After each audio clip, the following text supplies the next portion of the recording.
द्रौपदी की 5 गलतियां और मच गया महाभारत। महाभारत में द्रौपदी एक अहम किरदार है। द्रौपदी के जीवन और चरित्र को समझना बहुत ही कठिन है। उन्हें तो सिर्फ कृष्ण ही समझ सकते थे। द्रौपदी श्री कृष्ण की मित्र थी। मित्र ही मित्र को समझ सकता है। आज हम आपको द्रौपदी की वे 5 गलतियां बताना चाहते हैं जिसके कारण महाभारत की संपूर्ण कहानी बदल गई।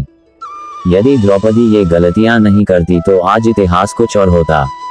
1. स्वयंवर में कर्ण का अपमान करना। द्रौपदी कर्ण को चाहती थी, लेकिन जब उसे पता चला कि कर्ण तो सूत पुत्र है तो उसने अपना इरादा बदल दिया। उसने पहली बात तो ये कि कर्ण को स्वयंवर की प्रतियोगिता में भाग नहीं लेने दिया और दूसरा ये कि उसने कर्ण को बुरी तरह अपमानित किया। यदि वह ऐसा नहीं करती तो परिणाम कुछ और होता। हालांकि द्रौपदी के पिता ने द्रोणाचार्य की मृत्यु की प्रतिज्ञा ली थी।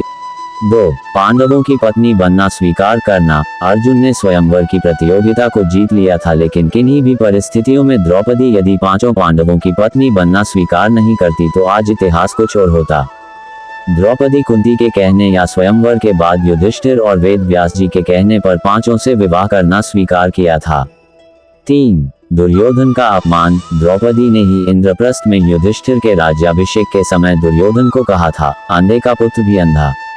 बस यही बात दुर्योधन के दिल में तीर की तरह धंस गई थी। यही कारण था कि द्युतकीड़ा में उनसे शकुनी के साथ मिलकर पांडवों को द्रौपदी को दांव पर लगाने के लिए राजी कर लिया था। द्युतकीड़ा या जुए के इस खेल ने ही महाभारत के युद्ध की भूमिका लिख दी थी, जहां द्रौपदी का चिरहरण हुआ था। 4. युद्ध के लिए प्रेरित करना। अपनी चिरहरण के बाद द्रौपदी ने पांडवों से कहा कि यदि तुम दुर्योधन और उनके भाइयों से मेरे अपमान का बदला नहीं लेते हो तो धिक्कार है तुम्हें। द्रौपदी ने पांडवों से कहा कि मेरे केश अब तब तक खुले रहेंगे जब तक कि दुशासन के खून से इन्हें धो नहीं लेती। उस समय द्रौपदी ने ऋतु स्नान नहीं था। ऐसे में भीम ने कसम खाई कि मैं दुर्योधन की जांघ को गदा से तोड़ दूंगा और दुशासन की छाती को चीरकर उसका रक्तपान करूंगा। चीरहरण के दौरान कर्ण ने द्रौपदी को बचाने की जगह कहा, जो स्त्री 5 पतियों के साथ रह सकती है उसका क्या सम्मान। ये बात द्रौपदी को ठेस पहुंचा गई और वह हर समय अर्जुन को कर्ण से युद्ध करने के लिए उकसाती रही। 5. जयद्रथ का मुंडन करके 5 चोटियां छोड़ दी जाए। जुए में अपना सब कुछ गंवा देने के बाद जब पांडव वनवास की सजा काट रहे थे, तब दुर्योधन के जीजा जयद्रथ की बुरी नजर द्रौपदी पर पड़ी। उसने द्रौपदी के साथ जबरदस्ती की और उसे रथ पर ले जाने का दुस्साहस भी किया, लेकिन ऐन वक्त पर पांडव आ गए और उसे बचा लिया।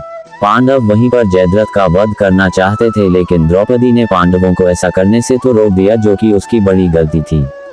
द्रौपदी ने जयद्रथ के सिर के बाल मुंडवाकर 5 चोटियां रखने की सजा दी और सभी जनता के सामने उसका घोर अपमान करवाया। जयद्रथ किसी को अपना चेहरा दिखाने के लायक नहीं रहा और हर पल अपमान को सहता रहा। इस अपमान का बदला जयद्रथ ने चक्रव्यूह में फंसे अर्जुन के पुत्र अभिमन्यु को मौत के घाट उतार कर लिया। तो ये थे द्रौपदी की महाभारत को रचने में खास भूमिका। हालांकि द्रौपदी का उपरोक्त के अलावा और भी बहुत कुछ योगदान रहा है।